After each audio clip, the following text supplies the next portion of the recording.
গণহত্যার অভিযোগে সাবেক প্রধানমন্ত্রী শেখ হাসিনার বিরুদ্ধে আন্তর্জাতিক অপরাধ ট্রাইব্যুনালের তদন্ত সংস্থার আরও দুটি অভিযোগ জমা পড়েছে।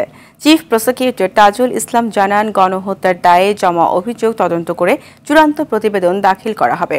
এদিকে 2021 সালে গুমের অভিযোগে র্যাবের বিরুদ্ধে অপরাধ ট্রাইব্যুনাল অভিযোগ করেন ডাক্তার ঈশিতা। ট্রাইব্যুনাল যা গ্রহণ করেছেন। অধরা ইয়াসমিনের রিপোর্ট। পাস করার পরে সে আমাকে জড়ায় ধরছিল যে বাবা আমি এমবিবিএস পাস করছি। ডাক্তার ছেলের কথা কিছুতেই ভুলতে পারছেন না গণহত্যার শিকার সজীবের বাবা। সেদিন আন্দোলনে থাকা বোনেরও মনে পড়ছে ভাইয়ের সাথে কথা বলার শেষ স্মৃতিটুকু। আমি আন্দোলনে সেদিন ছিলাম।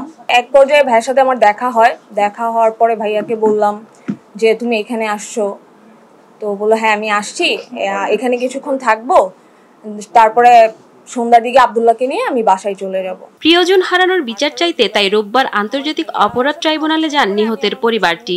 নির্মম এই হত্যাকাণ্ডের সর্বোচ্চ বিচার চান তারা। আমি যতটুকু জানতে পারছি যে ট্রাইব্যুনালে সঠিক বিচার হবে, বা আমিও আশা রাখি যে এখানে সত্য এবং সঠিক বিচারটা হবে। অভিযোগ তদন্ত করলে প্রকৃত অপরাধীর নাম বেরিয়ে আসবে বলে মনে করেন ট্রাইব্যুনালের চিফ প্রসিকিউটর।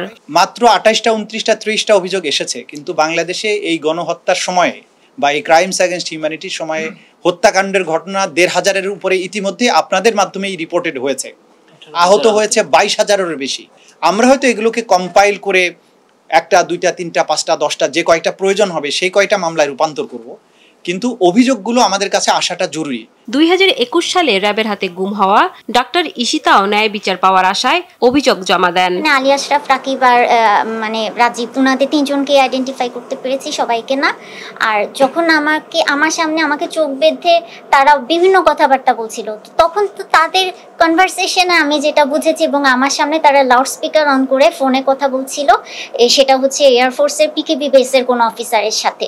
অভিযোগ আমলে নিয়ে তদন্ত করা হবে বলে জানান চিফ প্রসিকিউটর। এই গুমের অভিযোগে তিনি আজকে আমাদের কাছে এই মামলাটা দায়ের করেছেন, সেটা আমরা গ্রহণ করেছি। আমরা পর্যালোচনা করে দেখব যে এটাই আন্তর্জাতিক অপরাধ ট্রাইব্যুনালে বিচার্য হবে কিনা। বিচারক নিয়োগ হলেই আন্তর্জাতিক অপরাধ ট্রাইব্যুনালে বিচারিক কার্যক্রম শুরু হবে। অধরা ইয়াসমিন, RTV, ঢাকা।